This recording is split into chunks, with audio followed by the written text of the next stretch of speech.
उगाता हूँ। कार्तिकेय प्रेक्षक ग्रंथराज में गाथा क्रमांक 39।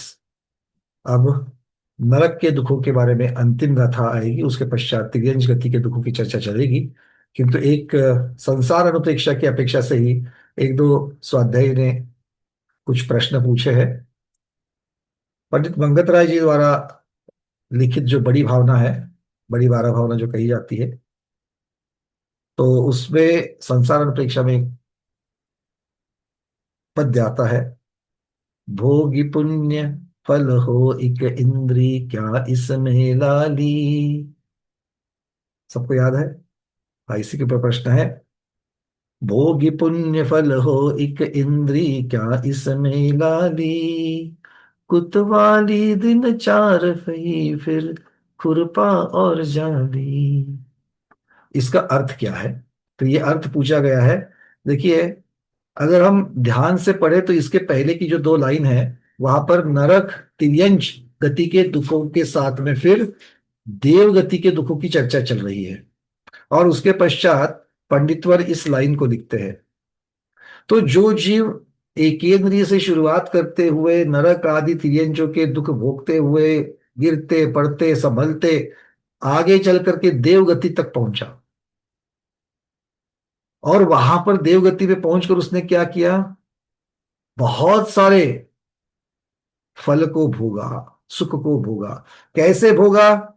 भोगी पुण्य फल हो, पुण्य के फल के स्वरूप उसने वहां पर भोग भोगे।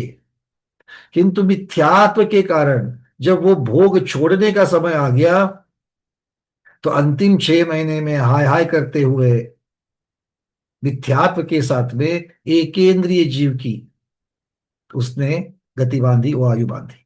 और फिर कहाँ चला गया? एक इंद्रिय में चला गया। जहां पर पंचेंद्रिय के पांचों इंद्रियों के विषयों का भोग करता था, वहां से निकल करके बस अब एक स्पर्शनेन्द्रिय वाला हुआ। ये उस जीव की कहानी है कि वो फल, वो जो भोग थे देवगति के, वो भी क्या शाश्वत थे? वो भी शाश्वत नहीं थे। और वहां से निकल करके उसको तिर्यंज गति में भटकना पड़ रहा है। यही तो संसार है। और इसी को फिर और एक चरण के द्वारा एक और पद्य लिख करके पंडितवर बता रहे हैं। इसी को जैसे कि पुण्य भोग करके फिर कष्टों में चला गया, वैसे ही कुतवाली 4 दिन की, कुतवाली अर्थात जहां पर सत्ता होती है, जहां पर दूसरों के ऊपर अंकुश लगाया जाता है। कोतवाल सब लोग जानते हैं।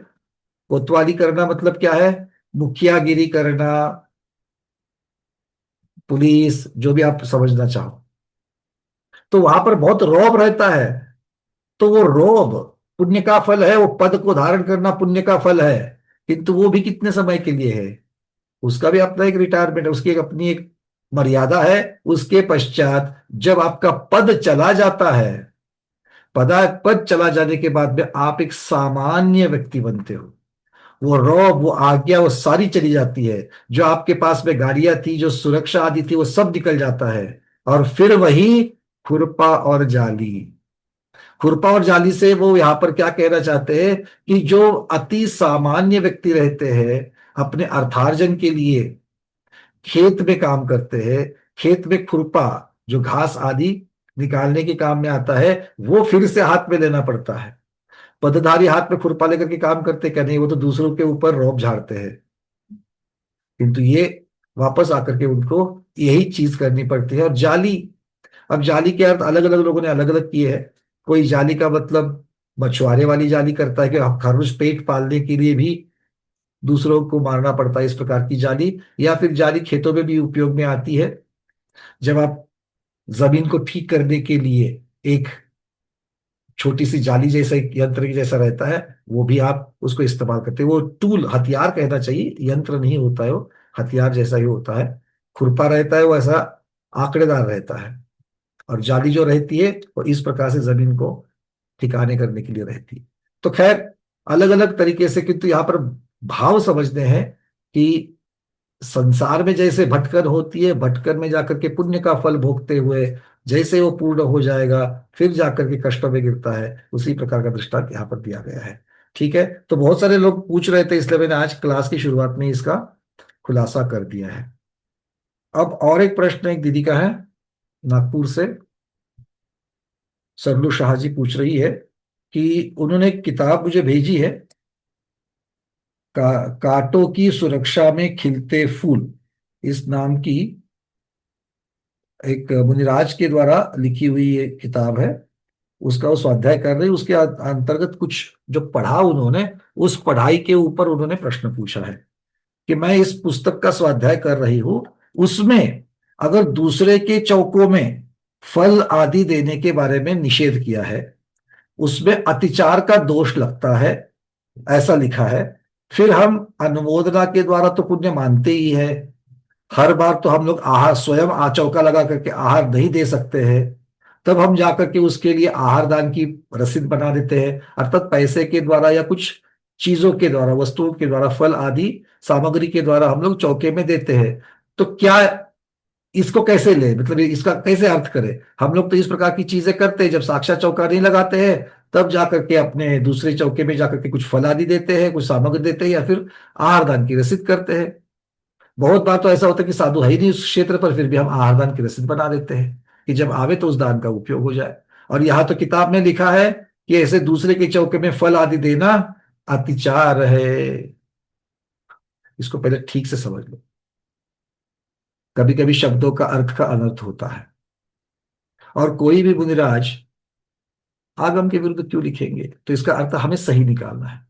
सबसे पहली बात है, अगर मान लीजिए, उदाहरण लीजिए, मैं चौका लगा रहा हूं, मेरे चौके पे मैंने मेरा द्रव्य तो लगा ही लगाया है, किंतु अब दूसरे ने ला करके भी कुछ द्रव्य उसमें दिया है।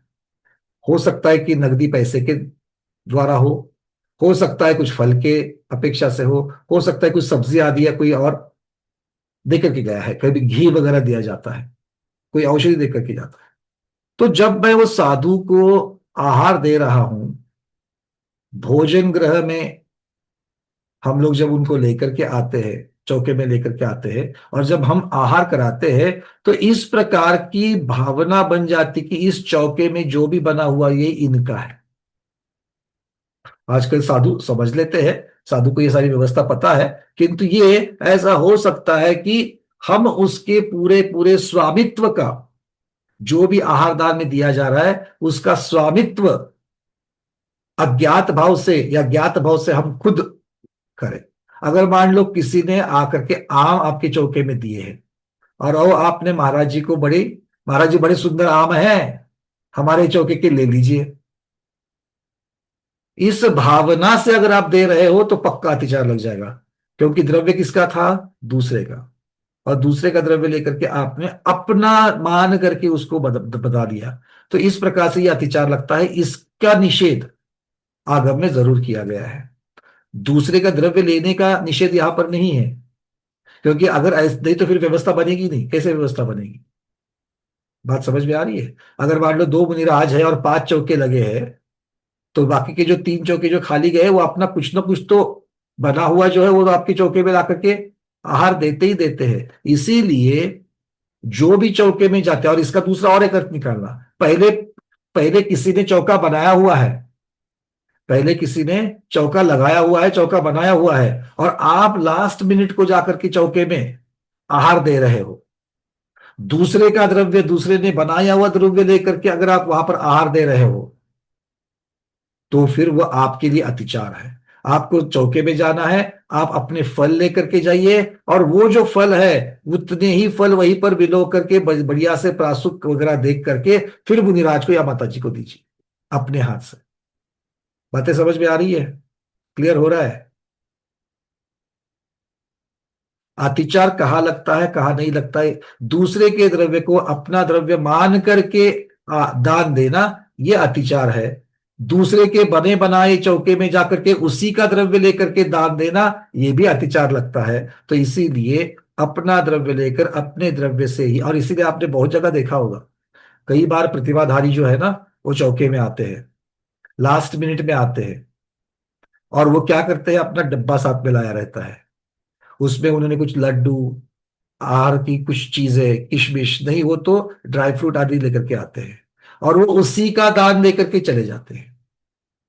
जो सुलझे हुए होते हैं वो इस प्रकार से करते हैं, तो उनको आहार दान का पुण्य भी लेना है, किंतु अपनी जो वस्तु है उसी का दान करना है। फिर वो दूसरे के चौके में घुस करके उसी को धक्का दे करके उसी के चौके की रोटी लेकर के हमको रोटी ही देनी है, ऐसा बोल करके मुझे आगे चल चल करके मुनि महाराज को देना, ये कोई चौका नहीं होता है, कोई दान नहीं होता, ये अतिचार है। इस प्रकार से यहाँ पर बताया गया है। ठीक है, तो चलिए, लाख बात की एक बात, आहार दान का विषय यहाँ पर नहीं चल रहा है, मैं उसके ऊपर की चर्चा नहीं करूंगा। बस एक विषय आया था, इसलिए उसके एक ही स्वाध्याय के दो प्रश्न थे, उसको मैंने साथ में ले लिया। इसको छोड़ करके अगर कोई प्रश्न है तो आप हैंड रेज जरूर करना। आगे बढ़ते हैं। गाथा क्रमांक 39। अन्न भवे जो सुयनो सोविय नरय, सोविय नरये हणे ऐकुविदो, एवं तीव्र विभागम बहुकालम विसहदे दुःखम। अन्न भवे जो सुयनो सोविय नरये हणे ऐकुविदो, एवं तीव्र विभागम बहुकालम विसहदे दुःखम। अब नारकी जीव नरक में कब तक दुख सहता है? क्या जल्दी छुटकारा होता है वहां से? क्योंकि एक समय में जितने भी सारे दुख बताए गए हैं वो एक समय में वो भोगता है, तो ऐसा कब तक उसको भोगना है, इसके बारे में आचार्य भगवत यहां पर खुलासा कर रहे हैं। वो कहते हैं, अन्न भवे जो सुयनो, क्या कह रहे हैं? अन्न भवे, अन्य भव में, पहले वाले किसी भव में, जो सुयनो, जो सज्जन सुज्जन सज्जन कुटुंब में था। कहां पर जन्मे थे आप पहले? हो सकता है सज्जन कुटुंब में आप पहले जन्मे थे, किंतु अब नरक में अगर आप जिस कारण से आए हो, नरक में आने के पास क्या होता है? विय नरये, वो नरक में आकर के आई कुविदो हनेगी, क्रोधित, कुविदो क्रोधित होकर के वो भी घात करता है। हनि, हनन करता है। पहले कौन था, किस प्रकार के घर में जन्मा था? सुजन, सज्जन घर में सब जन्मा था, किंतु कार्य ऐसे किए कि नरकायु का बंद हो गया। अब बात बताओ, श्रेणिक महाराज दुर्जन के घर पैदा हुए थे क्या? क्षत्रिय कुल राजा का पत्नी कहाँ की ब्याही थी? तीर्थंकर के रिलेशन वाली। तो अच्छे घर में पैदा हुए थे कि नहीं पैदा हुए थे? अच्छे घर में पैदा हुए थे, किंतु कार्य ऐसा किया कि नरक में चले गए। अब नरक में जो उनका जो जीव है, नारकी जो है, जब वो मारकाट कर रहा है, क्रोधित हो रहा है, उसको देख करके क्या कहोगे? अरे पहले तो तू सज्जन के कुल में राजा बना था, और यहां आकर के क्या कर रहा है? क्रोधित होकर के तू भी मारकाट कर रहा है। और ऐसा एवं तीव्र विवागम, जिसका इस प्रकार तीव्र है विवाग, विवाग मतलब विपाक फल, जिसका तीव्र फल है, ऐसा दुखम, ऐसा दुख बहुकालम विसहदे, बहुत काल तक नारकी सहन करता है। तो नारकी की जल्दी छुटकारा है क्या?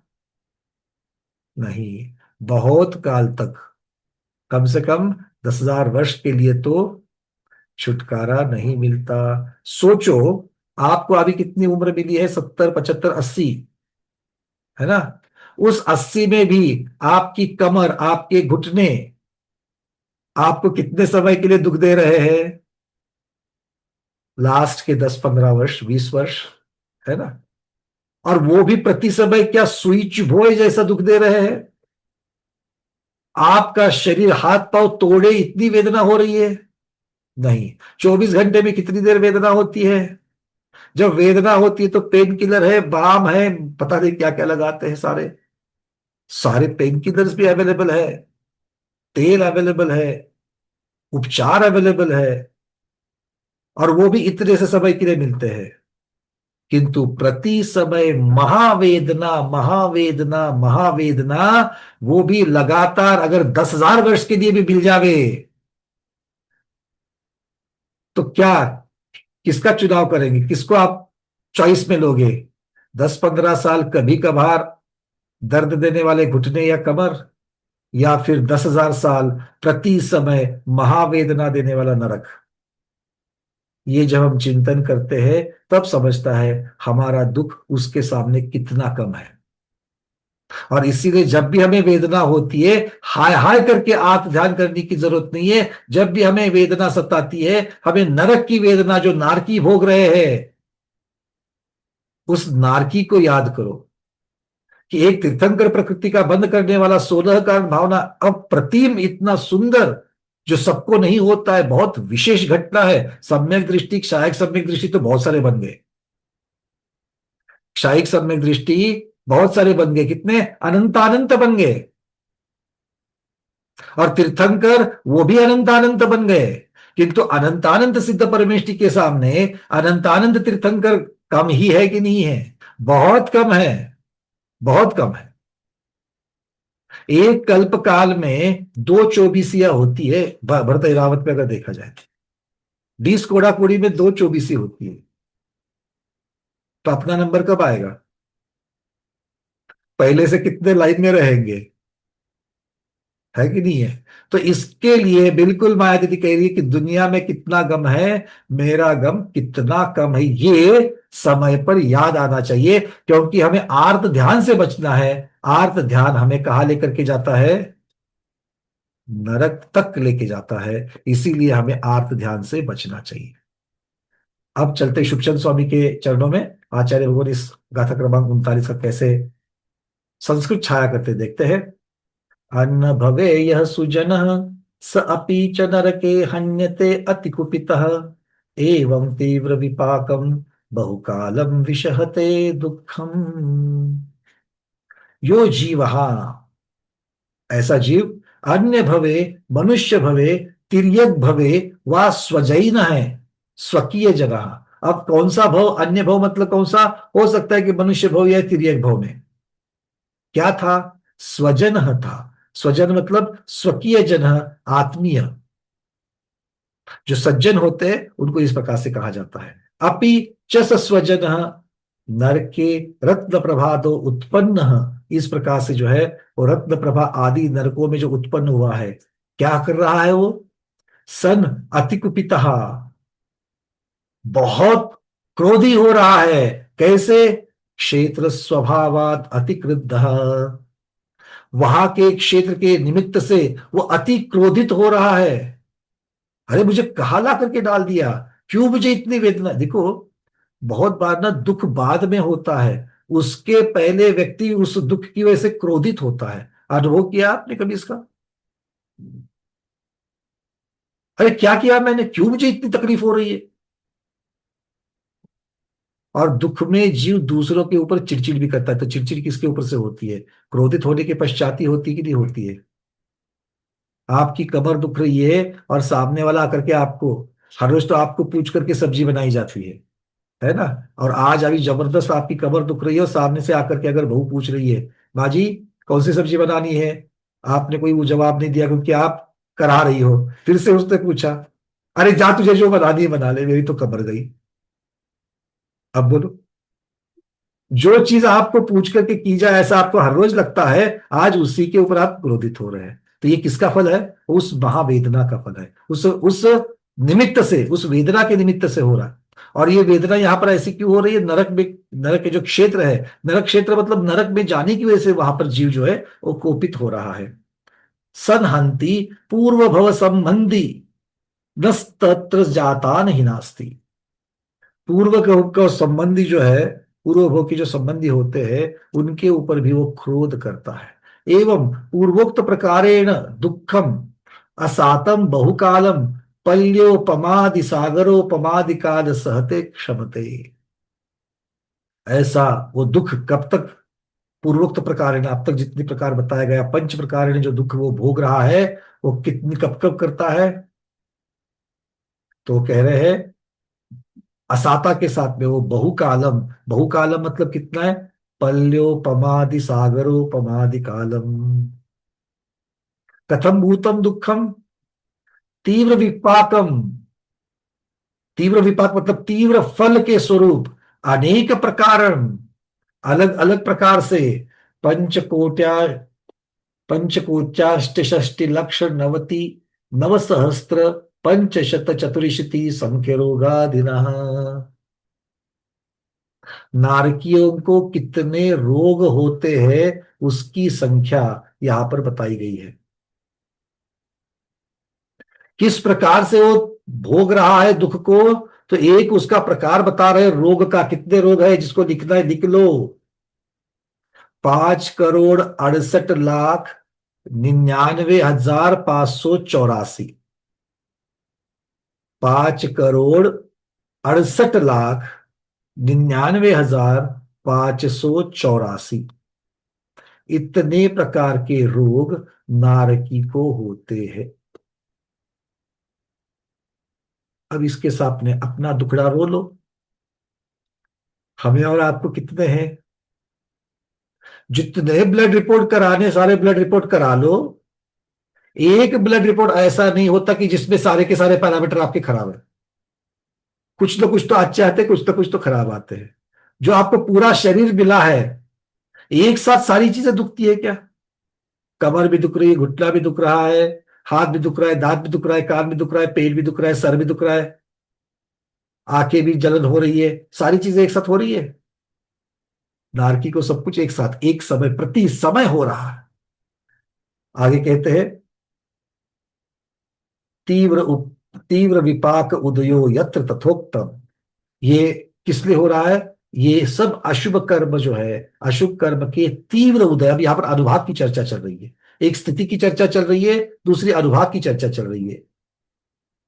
अनुभाग तीव्र विपाक के उदय, तीव्र जो उसका उदय हो रहा है उसकी वजह से। क्लियर है? तो ऐसा बहुकाल तक इन रोग आदि को ये जीव सहन कर रहा है। इस प्रकार से आचार्य भगवान यहां पर दुखों का वर्णन करते हैं। अब ठीक है भाई, नरक के बारे में और कोई जिज्ञासा?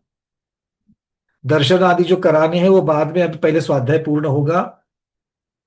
पहले सब स्वाध्याय पूर्ण करेंगे, ठीक है? चलिए।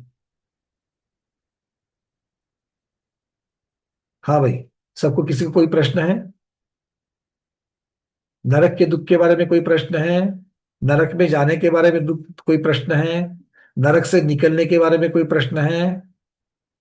बाद में मत बोलना भैया आपने पहले नहीं बताया। नहीं नहीं, वहां जाने के बाद ऐसा मत बोलना, जाना ही नहीं है। वहां जाना ही नहीं है, बट ज्ञान की बातें हैं, बट ज्ञान की बातें नहीं। देखो, जो जीव वहां भोग रहे, वो भोग रहे हैं, वो अपने कर्म से भोग रहे हैं। किंतु उनको साधन बना करके, उनको अपने ज्ञान का, अपने ध्यान का, अपने चिंतन का साधन बना करके हम संसार से मुक्त हो सकते हैं। बात समझ में आ रही है? विनय करते वक्त मुझे विनय, 16 भावना की जो विनय संपन्नता भावना बड़ी अच्छी लगती है, बड़ी प्यारी लगती है। किसकी विनय करना है?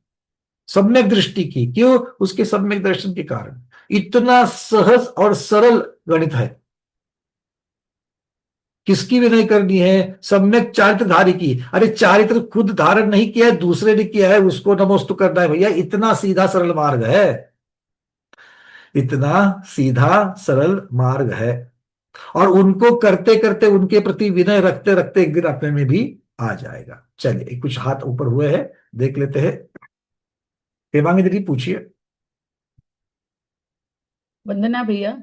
आपने जो नारकी जीवों के दुख शरीर के रोग बताए ना, 5,68,99,584। तो ये सभी नारकी को इतने होते हैं कि वहां भी उनके कर्म के क्षण के अनुसार होते हैं, कम ये ज्यादा? क्षय तो सबको मानना ही पड़ेगा, क्योंकि आसाता कर्म का जो अनुभाग है वो ऊपर नीचे होते रहता है। रोग होते हैं, रोग की व्यक्तता, रोग की तीव्रता कम ज्यादा होती है। मतलब ये उत्कृष्ट है, उत्कृष्ट इतने हो ये सकते हैं? उत्कृष्ट ही ऐसा उन्होंने, जगन्य उत्कृष्ट ऐसा नहीं बताया है। उन्होंने इतने प्रकार के रोग बतलाए, संस्कृत टीका में इतने प्रकार के रोग बतलाए हैं। अब ये रोग, बहुत बार रोग की व्यक्तता भी होती है, रोग की व्यक्तता नहीं भी होती है, किंतु रोग होता जरूर है। जैसे डायबिटीज रोग है कि नहीं है? है। ब्लड प्रेशर है कि नहीं है? है। किंतु उसकी व्यक्तता 24 घंटे होती है क्या? नहीं होती है। ब्लड प्रेशर की व्यक्तता कब समझती है? हार्ट अटैक आने पर समझती है, पैरालिसिस आने पर समझती है। तो इसलिए रोग का होना और रोग की व्यक्तता होना और रोग की वजह से वेदना आदि होना, ये अलग अलग विषय है। ठीक जी है। भैया, चलो, वंदना भैया। शैला दीदी, डॉक्टर शैला दीदी। वंदना भैया जी, यहाँ रोग ऐसे मतलब व्यक्त कैसे होते हैं, वहां पर दिखता कैसे है उन लोगों को, कैसे रोग हो रही है नहीं, यहाँ पर आपने उनको रोग दिखने की जरूरत ही नहीं है। वहां पर उस रोग का वेदना इस प्रकार से मानसिक और जो शारीरिक व्याधि है शारीरिक उसकी और अपेक्षा वादी। से वेदना, क्योंकि रोग की व्यक्तता कैसे होगी, व्याधि वेदना के द्वारा होगी। हाँ मतलब 24/7 उनको तो रोग मतलब वेदना तो कंटिन्यूअस है उनको तो। अलग अलग प्रकार की है। अच्छा। दूसरे ने मारने से होने वाली वेदना अलग है। पर्सनल खुद एक की। दूसरे के साथ झगड़ा करके भिड़ाने वाली वेदना अलग है, और खुद के रोग की होने वाली वेदना अलग है। हम्म। मतलब जैसे वो पानी पीते होंगे जब भी वेदना है, भूख लग रही जब भी वेदना है, जैसे बिच्छू डस रहे वैसे वो वेदना होती, वो भी वेदना, मतलब वो भी सब रोग में आएंगे। सारी की सारी वेदनाएं उनको प्रति समय सहनी ही सहनी है। हम्म। तो वहां पर आप अभेद रूप से वर्णन कर लो या फिर भेद रूप से वर्णन कर लो, ये तो ज्ञान का विषय हो गया। जब भोग रहे तो वेदना है। हम्म। देखो, किसी जीव को एक साइड में एसिडिटी भी हुई है, एक साइड में जबरदस्त एसिडिटी भी हुई है, ठीक है, और दूसरे को वमन भी हो रहा है इन्फेक्शन की वजह से। अब ये दोनों की वेदना अलग अलग करके भोगेगा, वो तो भोगेगा, उसको सिर्फ भोगना है बस। हाँ, ये ज्ञान का विषय है। ये डॉक्टर आदि डायग्नोसिस एनालिसिस करते हो, ये ज्ञान का विषय है कि इसको अलग अलग करके भेद रूप करके भी इसका वर्णन आप कर सकते हो। ठीक है। चलिए, प्रमोद जी। हाँ नहीं, मैं भी यही पूछ रहा था कि एक ही शरीर में मतलब ये सारे रोग हो सकते हैं, कि ये नारकियों के रोग बताएं कि डिफरेंट तरह के रोग इस तरह से सारे नारकियों किसी में। इन्होंने एक एक जीव के बारे में यहां पर वर्णन कर रहे हैं, तो नारकी को इतने रोग रहते हैं ऐसा वर्णन आया है। अच्छा अच्छा। जीव जो नारकी जीव है उनकी चर्चा यहां पर चल रही है। अच्छा जैसे हम और लोग का इतने रोगों का उदय रहता है ऐसा भी आगम में वर्णन है। कितने रोगों को उदय रहता है? रोगों का उदय रहता है। इसका मतलब है कि वो अपने अपने विपाक की अपेक्षा से, अपने अपने अनुभाग की अपेक्षा से तीव्र मंद हो सकता है, किंतु उदय तो है। इतने रोग वहां पर रहेंगे रहेंगे। ठीक है। ठीक। सुजाता दीदी। अच्छा, एकदम से सब लोगों को प्रश्न आ रहे हैं। हाँ, बोलिए दीदी। हाँ, जय जिनेन्द्र भैया, वंदना भैया जी। हाँ जी। भैया जी, आप बोला कि श्रेणिक राजा जो मार काट रहे हैं नारकीय होने के बाद, तो वो भी अभी कर्मों का समझो, उनके कर्मों का उदय था तो वो नारकीय जीव बन गए। लेकिन जब वो मार काट रहे हैं तो क्या उस भव में भी या उस लोक में भी अपने कर्म बंद होते रहते हैं क्या? बिल्कुल होगा, क्यों नहीं होगा। क्योंकि एक तो पुराने कर्मों का उदय, उसकी वजह से चीजें हो ही रही है, किंतु सभी चीजें उसकी वजह से थोड़ी हो रही है। बाकी हाँ। बहुत सारी चीजें वहां पर निमित्त जो मिल रहे हैं उन निमित्तों के द्वारा भी हो रही है। अच्छा। तो वहां जो निमित्त उनको मिल रहे हैं, और इन सभी का परिणाम आर्त ध्यान हो रहा है। क्योंकि जो दुख हो रहा है, प्रति समय महावेदनाएं अलग अलग प्रकार की हो रही है, उससे क्या होगा उसको। जब दुख होता है तो आर्त ध्यान होगा, और आर्त ध्यान जब होता है तो उसमें अपने शरीर, अपने स्व के प्रति ममत्व भाव होगा, दूसरे के प्रति द्वेष होगा। चारित्र मोहनीय कर्म तो बंधेंगे ही बंधेंगे। तो नरक से निकले हुए जीव को भी बहुत सारी वहां पर जो बांध रहा है, वो उस भाव में भी उदय में आ सकता है, और कभी उसके बाद में भी उदय में आ सकता है। तो ये चारित्र मुनि कर्म जग का उदय जो रहेगा तो वो भी अपने कर्मों के हिसाब से रहेगा। तो हर एक लोग जो उनका क्रोध रहेगा तो उसका लेवल जो है वो कम ज्यादा रहेगा। तो बिल्कुल वहां पे रहेगा। भी वो कर्मों बिल्कुल। का बल जो है वो भी कम ज्यादा देखो, जिस एक जीव को अगर लेके आओ, और कर्म सिद्धांत की अपेक्षा से आप देखो, एक जीव मैं ले रहा हूं पहले नरक का, एक जीव ले रहा हूं मैं सातवें नरक का। अब वेदना और दुख कहाँ ज्यादा होगा, सातवें नरक में। कितने हाँ ज्यादा समय तक कौन भोगेगा, पहले नरक का क्या सातवें नरक का, सातवें नरक का भोगेगा। हाँ ठीक है। अब इस अपेक्षा से जब देखेंगे तो पहले नरक की अपेक्षा सातवें नरक में दुख ज्यादा है। हाँ हाँ वो ज्यादा देर तक उस प्रकार की वेदना को सहन कर रहा है। तो वो जितने हाँ कर्मों को बांधेगा, वो जितने कर्मों को लंबे अनुभाग और अनुभाग स्थिति के साथ में बांधेगा, तुलनात्मक दृष्टया, एक तुलनात्मक दृष्टया ओवरऑल मैं बोलूंगा, तो पहले से ज्यादा सातवें नरक में जीव ज्यादा बांधेगा, ज्यादा तीव्र वाला बांधेगा। ये कोई नियम नहीं है, फिर भी हाँ ऐसा हो हाँ सकता है, ये ज्यादातर चांसेस वहीं पर है। इस प्रकार से हम लोग उसको ठीक है। समझ सकते हैं। अच्छा, पहले नरक के अगर मैं दो नारकी को लूंगा, हाँ तो पहले प्रति समय तो सभी भोग ही रहे हैं, किंतु अगर हाँ कोई नारकी प्रति समय को भी अगर कहते वक्त, तो आपने अभेद रूप से प्रति समय वर्णन कर लिया, किंतु प्रति समय होने वाली मारकाट, प्रति समय होने वाली वहां का जो दर्द दुख है, उसमें भी उतार चढ़ाव तो डेफिनेटली होगा। दो हाँ कारणों की हाँ वजह से, एक अंतरंग कारण शिथिल पड़ जावे, दूसरा बाह्य निमित्त थोड़ा सा शिथिल पड़ जावे। शिथिल मैं तुलनात्मक कह रहा हूं। अभी हाँ अभी इस समय जितनी मारकाट हो रही है, आधे घंटे के पश्चात हो सकता है कि उतनी मारकाट ना हो। अच्छा। तो तो इस भैया प्रकार से तो भैया जी कर्मों का अगर समझो कि निर्जरा हो गया वहां पे, और अपना वो जो नारकीय जो जीव रहता है, नरक जीव जो रहता है, क्या वो लोग का जो जीवन रहता है उसकी जो आयु रहती है वो भी एक स्पेसिफिक रहती है, वो भोगनी ही पड़ती है। तो अपने कर्म बंध अगर नहीं उतने हुए जो वो पूरी आयु होने तक, तो हम लोग फिर से म, मनुष्य भाव में आते हैं, और फिर से अगर वहां पे कर्म बनते हैं तो वो उर्वरित अपना जो वहां पे भोगना बाकी है वहां पे जाते हैं। ऐसे रहता है क्या वो नरक में जाना आना? बिल्कुल होगा, क्यों नहीं होगा, ये सबके साथ होगा, और एक सिर्फ नरक से निकलने वाले जीव के साथ नहीं होगा। अगर मान लो नरक का जो जीव है, और नरक का जीव वहां से निकलने से पहले, एक आधा घंटा पहले हाँ नरक से निकलने से पहले आधा घंटा क्या स्थिति होगी, तभी भी मारकाट हो रही है, तभी भी वो हाँ बिल्कुल वहां पर आत्म ध्यान कर ही रहा है। तो हाँ जब वो आधा घंटा पहले जो अगर स्थिति बांध रहा है, तब अगर मान ले उसने 2 महीने वाली स्थिति बांधी किसी कर्म की, असातक की, तो उसके हाँ पश्चात तो अगर मान लो तिर्यंज में या फिर मनुष्य में उत्पन्न हो रहा है, तो जहां भी उत्पन्न हो रहा है, तो वो बची हुई स्थिति जो है, आधे घंटे के पश्चात वाली जो स्थिति है जो बन रही है उसकी, वो तो फिर अगले भव में ही वो उसको पूरी करनी है। तो इसका मतलब ये है कि तू वहां जाने के बाद उसको बाह्य निमित्त किस प्रकार से मिलते हैं, उसकी अपेक्षा से उस कर्म का फल कम ज्यादा हो सकता है। ठीक है भैया जी, शुक्रिया भैया।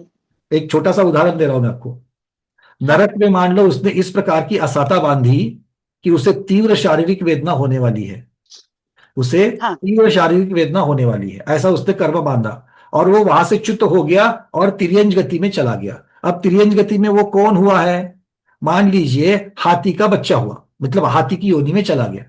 अब हाँ हाथी का बच्चा जब जनता है, जब पैदा होता है, तो बहुत सारे शेर शेरनियां जो है, या फिर लकड़बग्गे आदि जो होते हैं, वो घात लगा करके बैठे रहते हैं, क्योंकि वो छोटा है।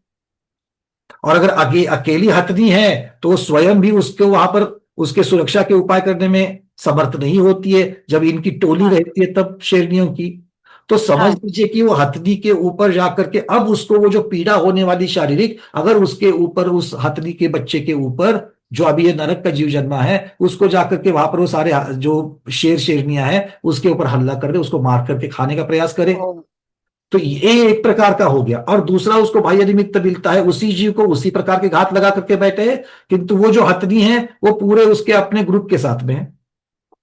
हाँ और उस समय में वो जो हल्ला करने वाले, वो जो घात लगा करके बैठे हुए शेर शेरनियां हैं, उनको भगाने में बाकी के जो हाथी है वो वहां पर उनकी सहायता कर रहे हैं। तो दो हाँ चीजें देख लीजिए, उसके कर्म का उदय तो था, वो भोगने का कर्म का उदय तो था, किंतु उसी के साथ में, क्योंकि जब उसने नरक में बांधे हुए असाता कर्म का जब उदय चल रहा है, किंतु उसके पहले वाले किसी भव में अगर उसने बहुत जबरदस्त पुण्य बांधा हो और उसके उदय का वही समय हो, तो उस प्रकार हाँ का नो कर्म मिल करके, दोनों का सिग्मा लगा करके देख लेना, उसको वहां पर नो कर्म ऐसा मिल गया कि उसको सहायता मिल गई, और वो जो होने वाली जो उसका जो घात जो था उसका, वो घात टल गया। तो जी ऐसे जी बहुत सारे कॉम्बिनेशन हो सकते हैं, क्योंकि किसी भी कर्म का उदय अकेला नहीं होता है, क्योंकि जब वो समय प्रबद्ध उदय में आ रहा है, तब उसके पहले भी बंधे हुए बहुत सारे जो कर्म के समय प्रबद्ध है, उस समय जो उदय में आने वाले हैं वो भी उदय में आते रहते हैं। अब ये हाँ सिर्फ वो नारकी जीव के लिए क्यों, आपका और हमारा ले लो। आप और हमने बांधा हुआ जबरदस्त कोई क्रोध है, वो उदय में आने वाला है। कब उदय में आने वाला है? आज 2:45 पर, अभी 2:44 हो रहे हैं, 2:45 पर वो उदय में आने वाला है। ठीक है। अब क्रोध है। अब अगर आप स्वाध्याय में बैठे हो और वो क्रोध उदय में आ गया, तो उसको नौकर्म, उसको बाह्य निमित्त कोई उसको मिल रहा है क्या? आप तो यहाँ पर कार्तिकेय अनुप्रेक्षा पढ़ रही हो, चर्चा चल रही है, धार्मिक चर्चा चल रही है, और लोगों के साथ, धर्मात्माओं के साथ में बैठी हुई है, तो आपको बाह्य निमित्त जो आपको यहाँ पर मिल रहा है, वो उस अंतरंग निमित्त को सपोर्ट करने वाला नहीं है, उस क्रोध को सपोर्ट करने वाला नहीं है। तो उदय में तो आया, किंतु अपना उतना प्रभाव ना दिखा करके वो चला गया। अगर यही आप ऐसी जगह पर बैठी हो जहां पर चर्चाएं चल रही है, जहां पर एक दूसरे की हंसी मजाक उड़ाई जा रही है, और उस समय में अगर ये क्रोध उदय में आता है, तो सामने वाले ने उड़ाए हुए मजाक का साधा निमित्त लेकर के वो आपका क्रोध भड़क सकता है। तो इसलिए उदय में आने वाला कर्म उपादान बिल्कुल है, किंतु नो कर्म जो बाह्य निमित्त बना हुआ है, वो बाह्य निमित्त कैसा है, उसके साथ में मिलकर के हमें हमेशा कर्म का फल, मतलब एकांत ना रखे। मैंने कहने का मतलब यह है, एकांत ना रखे कि जिस प्रकार से कर्म बंधा है वैसा ही फल भोगना होगा, ये जरूरी नहीं है। जी भैया ज्यादातर जी, होगा। ये जो आपने बाह्य कर्म हाँ जी। बाह्य कर्म का है वो एकदम एकदम सटीक है भैया जी, वो समझ में आ गया। सटीक होता ही आप शुक्रिया भैया। तीर्थंकर भगवान की वाणी है, कर्म सिद्धांत में यही तो चीज बताई गई है। हाँ हाँ, नहीं वो एकदम एकदम दिमाग में बैठ गया। बस होता बाह्य क्या है कर्म। कि हमारा ध्यान कर्म कर्म कर्म के उदय की तरफ जाता है, और तब हम उस अकेले एक कर्म को देखते हैं। उस कर्म के उदय के हाँ समय बाकी उदय में आने वाले कर्म, और उस समय में होने वाला जो बाह्य निमित्त है, उन सबको देख करके हमको देखना पड़ेगा। जी और भैया जी। इसीलिए तो आज आपको धर्मात्मा निर्धन दिखते हैं, और जो ऐसे पापी व्यसनी है उनके पास में पैसा ही पैसा दिखता है। ये दिखने का कारण ही तो यही है। जी भैया जी। चलिए, थैंक यू भैया जी, थैंक यू। कुसुम छावड़ा दीदी। वंदना भैया जी। हम्म। जो अभी आपने बताया एकदम सही है, सटीक है भैया। कभी कभी सोचने में आता है कि मैंने अभी कुछ तो ऐसा नहीं किया, मेरे को इतना गुस्सा क्यों आया। तो एकदम बिल्कुल। सही सटीक। अब उत्तर वही है। तब ऐसा जब आपको समझ में आए ना कि गुस्सा क्यों आया, एक बार बोलते जाना महावीर भगवान की जय, क्योंकि उन्होंने हमको समझाया कि हमें गुस्सा क्यों आ रहा है। ठीक है ना, तो नहीं, भगवान को जरूर याद करना। ये तो आपने अभी सही सटीक समझाया भैया, एकदम सही है, एकदम सही है। चलिए। और भैया एक ये बात है कि जो जीव जिस गति में जाता है वहीं रच पच जाता है। हम्म। जैसे एक राजा बिष्टा का कीड़ा बनता है और वहीं उसमें उसको मारने जाते हैं, नहीं मरता है। वैसे ही नरक में अरे जाने वो पे राजा को, सुनो, वो राजा को छोड़ दो, वो विष्णु के कीड़ा को छोड़ दो। आप और हम रचे पचे नहीं है कि यहाँ पर, क्या हमें सब सुखी है कि यहाँ पर हम लोग भी तो रच पच गए यहाँ पर। मिलती हुई है 70-80 साल की आयु, जहां पर सागरों की आयु होती है, जहां पर स्वर्गों के सुख भोगे हैं, उसके सामने 70-80, वो भी पंचम काल की, वो भी ऐसे औदारिक शरीर हीन सहन वाली, तो भी हम लोग रच पच गए कि नहीं यहाँ पर? बिल्कुल, हाँ बोलिए। तो मैं नरकों में भी ऐसे ही नार की लोग रच पच जाते होंगे, उनको वही अच्छा नहीं, लगता होगा। नहीं, बहुत बड़ा, बहुत सुंदर प्रश्न किया आपने। और इसीलिए हमें सबसे शुरुआत में हमें हमेशा, ज्यादातर मैं यही कहता हूं कि हमें आचार्यों के चरणों में बैठ करके सोचना चाहिए। नेमिचंद सिद्धांत चक्रवर्ती महाराज के चरणों में बैठ करके सोचिए। न रमंती, उन्होंने गाथा बनाई नारकियों की। न स्वयं से द्रव्य क्षेत्र काल भाव की अपेक्षा, न स्वयं के साथ उनको प्रीति होती है, न दूसरे के साथ में प्रीति होती है। जब न स्वयं के साथ न दूसरे के साथ जब प्रीति होती है, तब रचेंगे पचेंगे क्यों वहां पर? क्यों रुकेंगे वहां पर? क्योंकि रुकना तो तभी होगा, रचपच तो तभी होगी जब प्रीति होगी। वहां पर ना द्रव्य है, ना क्षेत्र है, ना काल है, ना भाव है, कुछ नहीं वहां पर जिसकी वजह से वो प्रीति कर सकते, ना स्वयं में, ना उस जगह में, ना दूसरों में। तो वो कोई नहीं रहना चाहिए वहां पर, कोई नहीं। और इसीलिए तो अशुभ आयु माना है नरक आयु को। तिर्यंच आयु को तो शुभ कह दिया, रचते पचते अच्छी लगती है करके, किंतु नरक आयु किसी भी अपेक्षा से शुभ नहीं है। ठीक है। ठीक जब भी वो पंचेंद्रिय है, जब भी वो सैनी है, है। जब भी वहां सम्यक दर्शन है, तो भी नरक आयु को ऐसे नहीं माना। और उसके जगह पर तिर्यंच आयु देखो, भले एक ही इंद्रिय की है, फिर भी वो तिर्यंच आयु को शुभ माना है। स्वाति का दृढ़। वंदना भैया जी। हम्म। गर्भ अवस्था में भी छेदन वगैरह का दुख पाता है, ऐसा लिखा है, तो ये कैसा समझ लेना, क्योंकि हमेशा ही मार काट चली रहती है, तो कैसा? फिर से बोलिए शुरुआत में समझाने में। गर्भज अवस्था में भी छेदन वगैरह का दुख पाता है उधर जीव, तो हम्म। हमेशा ही मार काट चली रहती है, तो ये कैसे संभव है कि अच्छा, गर्भ? गर्भपात आदि की बात आप कर रही हो, तो ये तो बिल्कुल बहुत महाहत्या महापाप बताया गया है। और जो गर्भपात करते हैं उनको आगे जाकर के स्वयं गर्भ में मरने की, अकाल में मरने की पीड़ा को भी सहन करना पड़ता है। ये भी आचार्यों ने लिख के रखा है। नरक नरक में वहां भी गर्भज अवस्था में भी छेदन वगैरह का दुख नरक में पाता गर्भ नहीं होता दीदी। नरक में तो उपपाद है। वो बिल में से सीधे नीचे अंतर मुहूर्त में शरीर बन करके पूरा नीचे टपक जाता है वो। वहां है। पर हाँ वो वाली चर्चा ही नहीं है वहां पर। हाँ। और वहां पर अकाल मृत्यु वाली कोई चीज नहीं है। अपनी पूरी की पूरी एफडी पूरी करो और फिर निकलो। प्री मैच्योर कुछ नहीं निकाल सकते वहां से। ठीक। ठीक है। सुनीता उकलकर दीदी। वंदना भैया जी, मेरा प्रश्न है कि वैक्रिक शरीर के साथ अस्थिर नाम कर्म का भी उदय आएगा क्या उनको? ये उसके सारे सारे उसके साथ में जुड़े हुए हैं। प्रशस्त प्रकृति है तो सभी, पर अस्थिर वैक्रियक शरीर है, तो मैं सोच रही थी कि सप्त धातु का शरीर और वैक्रियक शरीर। नहीं, अस्थिर में वात पित्त कफ की अपेक्षा से ये जो बताया जाता है, उसका जो स्वरूप बताया जाता है, वो औदारिक शरीर की अपेक्षा से बताया जाता है अस्थिर का जो है। किंतु अस्थिर का एक ही एकांत स्वरूप नहीं लेना चाहिए। अस्थिर का अर्थ ये होता है कि भाई शरीर के साथ में होने वाले बदलाव, एक इम्यूनिटी आप समझ सकते हो। तो नारकियों से सबसे कम इम्यूनिटी किसकी होती? ये जो रोगों की संख्या आई, बिल्कुल। तो ये बट अस्थिर वो नाम। रोग देखो, वो रोग जो है, उस रोग को वैक्रयिक शरीर नारकियों की अपेक्षा से ही लेना है। ठीक है, क्योंकि आचार्यों ने पहले ही बता दिया था कि उसके वहां के दुख और वहां की परिस्थिति का वर्णन आज करने में कोई समर्थ नहीं है। 1000 जीवा वाला भी नहीं कर सकता, तो एक जीवा वाला कैसे करेगा? इसीलिए आज जितना भी उपदेश हमें नरक के बारे में मिलता है, वो सब हम अपनी बुद्धि से समझे और हम इस वैराग्य भावना को प्राप्त होवे, इस अपेक्षा से हम जिस चीज का चिंतन कर सकते हैं, उन भाषा में उस तरीके से बताया गया है। इससे कई मतलब हम उसकी कल्पना ही नहीं कर सकते इस प्रकार की चीज। देखो, हम लोग सिर्फ कहते हैं कि वो दुर्गंधित मिट्टी यहां पर लाएंगे तो इतने कोस के जीव मर जाएंगे। क्या आप कल्पना कर सकते हो? सिर्फ आप दुर्गंधित मिट्टी कैसी होती, थोड़े बहुत नाले नाले की आपको जो दुर्गंध आती है उतना आप अनुभव कर सकते हो। उससे ज्यादा क्या कर सकते हो? या अगर कहीं चूहा जैसा प्राणी अगर कहीं रास्ते में कहीं जगह पर मरा पड़ा है, आप वहां से गुजरे तो बहुत जबरदस्त दुर्गंध आती है। इतना सिर्फ आप उसके बारे में अनुभूति कर सकते हो। पर क्या साक्षात नरक की मिट्टी का अनुभव कर सकते? नहीं कर सकते। तो इसीलिए थोड़े बहुत दृष्टांत जो हम लोग समझे उस वो देकर के ही तो आचार्य बताएंगे, क्योंकि स्वयं आचार्य भी केवली नहीं है। स्वयं आचार्य भी केवली नहीं है, तो इसीलिए वो आपको समझाने के लिए कुछ दृष्टांत दे रहे हैं। सारिका दीदी।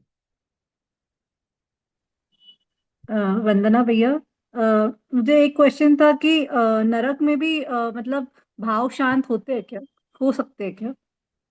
नरक में देखो, भाव जो है वो तो शांत हो सकते हैं। भाव शांत कब हो सकते हैं? फिर वही उत्तर आएगा, अंतरंग कारण बाह्य कारण दोनों नहीं अगर नहीं, मिल जावे तो। अगला प्रश्न ये है कि मतलब जैसे अभी श्रेणिक राजा डायरेक्ट नरक से तीर्थंकर प्रकृति का बंध बांधेंगे, तो तीर्थंकर प्रकृति में मतलब वो तो बाय बर्थ वाला अतिशय होता है कि मतलब निर्मलता आती है, एकदम मतलब बोली में विनम्रता होती है। देखो, यहां पर एक चीज तो को हमें समझना है। यहां पर एक हाँ। चीज को समझना है। भले तीर्थंकर प्रकृति बांधी हो, भले क्षायिक सम्यक दृष्टि है, तो क्षायिक सम्यक दृष्टि के विचारों में जरूर जो शुद्धता है वो आ जाएगी। वो ये समझेंगे कि भैया ये सारी चीजें क्यों हो रही है। पश्चाताप जरूर होगा उनको, किंतु वेदना को तो सहन करना पड़ेगा। और नहीं वेदना नहीं, को सहन करने के पश्चात तो चतुर्थ गुणस्थान वर्ती है, उससे ऊपर वाला गुणस्थान नहीं है। इसलिए वहां पर वो जो वेदना जो हो रही है उनको, वो वेदना को सहन करके जो चारित्र मोहनीय कर्म की अपेक्षा से जो राग द्वेष होने वाले वो तो होते ही होते हैं। उसके ऊपर पछतावा जरूर होगा। और फर्क कब पड़ेगा? जब अंतिम 6 महीने आएंगे तो ये जो तीर्थंकर प्रकृति वाले जो जीव है उनके साथ में फर्क होगा। क्यों? क्योंकि देव आकर के वहां पर परकोटा लगाते हैं ताकि बाकी दूसरे जो नारकी है वो उनको उपद्रव ना करे। बराबर। किंतु वहां पर बैठे बैठे वो 6 महीने जो क्षेत्र जनित दुख आदि जो है, वो क्षेत्र जनित दुख को तो उनको सहन करना ही पड़ेगा। अगर मान लीजिए पहले 3 नरकों में जहां पर है और जहां पर उष्णता जितनी है, वहां की उतनी उष्णता को तो उनको सहन करना ही पड़ेगा। बात समझ में आ रही है? क्योंकि परकोटा लगाने से आप बाकी चीजों को रोक सकते हैं।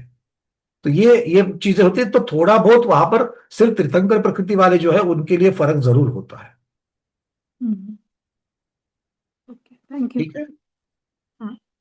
हाँ, तो ये भी कहावत है कि कहा कथन है आगम का कि जब तीर्थंकर प्रकृति भगवान का जन्म होता है तो नरकों में भी पल भर के लिए शांति होती है। तो वो भी बाह्य निमित्त का ही ये मान लेना।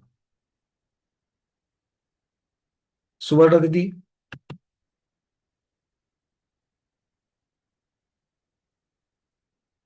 अनम्यूट करिए। अनम्यूट नहीं हुआ दीदी। आप अनम्यूट करें तब तक सोल दीदी आप अनम्यूट करिए। हाँ बोलिए। वंदना भैया जी, आपने अभी जो एक्सप्लेन किया कि जन्म कल्याणक के वक्त तीर्थंकर भगवान जी के नरकों में शांति होती, तो अदरवाइज दूसरे कल्याणकों के अवसर पर नहीं होता है क्या ऐसे? जन्माभिषेक के समय जन्म कल्याण, जब भगवान का जन्म होता है, मैं कल्याणक नहीं कहूंगा, जन्म जब होता है तब ऐसा वर्णन आगम में आता है। ऐसा वर्णन बाकी कल्याणकों के समय में नहीं आया है। तो मुख्यतः से अच्छा। तीर्थंकर भगवंतों के जन्म के समय इस प्रकार का वर्णन आया है। तो जितना ओके। वर्णन है मैं उतना ही बताऊंगा। अपनी बुद्धि अपना तर्क नहीं लगा सकते। ठीक, चलिए। थैंक यू भैया जी, वंदना। सुवर्ण दीदी अनम्यूट हो रहा है? नहीं तो फिर चैट में डालिए, नहीं तो व्हाट्सएप पर डालिए। चलिए, अब यहां से आचार्य भगवत कहते हैं, अत तिर्यक गति साध चतुर्गाथा भी कथयति। 4 गाथाओं के द्वारा आगे की जो 4 गाथा है वो तिर्यक गति के दुख के बारे में बता रही है। जिनके प्रश्न हो चुके हैं वो अपने हैंड रेज निकाल दीजिए। ठीक है, फिर आगे और भी प्रश्नों को लूंगा मैं। गाथा क्रमांक 40, 4.5 गाथाएं। शब्द क्या आया था यहां पर अभी?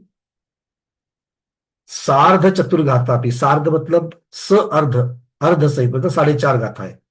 तो 4.5 गाथाओं के द्वारा, 4.5 का अर्थ था कि 4 पूर्ण और 5वीं गाथा का प्रथमार्ध जो भाग है, प्रथम भाग है, वो तिर्यक गति के बारे में होगा। चलिए, तत्तो निसरिधूणम जायति तिरयेषु बहुव्यपेषु तत्तविपावति दुःखम गभ्भे वियछेयणादियन्। अब ये जो जीव है, तत्तो निसरिधूणम, निस्सरण, निस्सरण का अर्थ क्या होता है? निकलना। निस्सरण शब्द आया कि नहीं आया है? कहाँ आया है सविता दीदी? कहाँ आया है? अब तो आपने हाथ तो बोला, कहीं तो आया है, सुना तो है सब लोगों ने। जयजिनेन्द्र भैया, ये देवगति का जब वर्णन चल रहा था उस समय। नहीं, और कहीं और निस्सरण। कुसुम दीदी, मतलब उस समय जब नरक गति का भी बताया था तब आया था। नहीं नहीं नहीं नहीं नहीं, ये तो और किसी से संबंधित, शरीर से तत्वार संबंधित। सूत्र के तत्वार सूत्र सूत्र का ऊपर जो मोक्ष मार्ग से नेतारम बोलते हैं, उज्जीवन उज्जीवन निहन सार नहीं नहीं नहीं नहीं नहीं, और हेमांगी इसमें भी दीदी, आया पीछे। भैया मंदिर में जाते वक्त निस्सही निस्सही बोलते वो हैं। अलग है, निस्सरण अलग है, निस्सही अलग है, निस्सरण निस्सरण। अरे भाई, तेजस शरीर के बारे में सुना है कि नहीं सुना है? निस्सरण, 2 प्रकार के तेजस शरीर होते हैं, एक निस्सरण वाला, दूसरा अनिस्सरण वाला। अब सब हाँ बोल रहे हैं, कोई बात नहीं। चलिए, तो ये शब्दों को याद रखना, क्योंकि उसी के आधार पर हमको इसके शब्दार्थ करने हैं। निस्सरिदूनम, उस नरक से। तत्तो निस्सरिदूनम, तत्तो मतलब कहां से? अब तक जिसकी चर्चा चल रही थी वहां से। किसकी चर्चा चल रही थी? नरक की। तो नरक से निकल कर आगे क्या करेंगे? बहुवियपेसु, अनेक भेद वाले, बहुत अर्थात बहुविध, जो विविध उसके जो विकल्प है, बहुवियप, वियप मतलब विकल्प। तो बहुविकल्प का अर्थ क्या होता है? अलग अलग प्रकार के, अलग अलग विकल्प जहां पर है, ऐसे तिरयेषु जायति, ऐसे तिर्यंचों में जाता है। जाता है मतलब क्या करता है? जाकर के छू करके आता है? नहीं, उत्पन्न होता है। बहुत बढ़िया। तो क्या लिख रहे हैं? तत्तो निसरिदूनम, उस नरक से निकल करके, बहुव्यपेषु, बहुत विविध प्रकार के, बहुविकल्प जहां पर है, ऐसे तिर्येषु तिर्यंचों में उत्पन्न होता है। अब वहां क्या होता है? तत्तविगभ्ये दुख पावदी। अब तिर्यंचों में दो प्रकार के तिर्यंच, जन्म की अपेक्षा दो प्रकार के तिर्यंच होते कि नहीं होते हैं? कौन से होते हैं स्मिता दीदी? जन्म की अपेक्षा, हाँ जी, गर्भ जन्म एक असतं ना. गर्भ जन्म और हा, हा. आणि गर्भ जन्म, समूर्छन जन्म. समूर्छन जन्म और दोनच वेळा गर्भ आणि समूर्छन. उपपाद? उपपाद तर नाहीच आहे आणि नाही उपपाद मध्ये उपपाद कसं तिर्यंच में नहीं होगा। बहुत बढ़िया। तो तिर्यंचों में जन्म संबंधी दो ही प्रक्रिया है, एक गर्भ की और दूसरी सम्मूर्छन की। तो गर्भज तिर्यंच, सम्मूर्छन तिर्यंच। अब सम्मूर्छन तिर्यंच कहां से कहां तक होते हैं, कितनी कौन सी इंद्रियों वाले में होते हैं? सम्मूर्छन तिर्यंच, जागो भाई जागो। सुबह दीदी बेंगलोर मैं घुस, एक इंद्रिय, कहा दो कौन सी इंद्रिय, तीन प्रवृत्ति में घुस चुका हूं मैं? इंद्रिय, चार द्वितीय इंद्रिय. समास प्रवृत्ति में। हाँ दीदी बोलिए। एक इंद्रिय, दो इंद्रिय, एक इंद्रिय, दो इंद्रिय, तीन इंद्रिय और चार इंद्रिय में तीन इंद्रिय, चार इंद्रिय, समूर्छन जन्म होता है. इनमें सम्मूर्छन जीव होते हैं, नियम से सम्मूर्छन होते हैं। पंचेंद्रिय में सम्मूर्छन होते हैं क्या? पंचेंद्रिय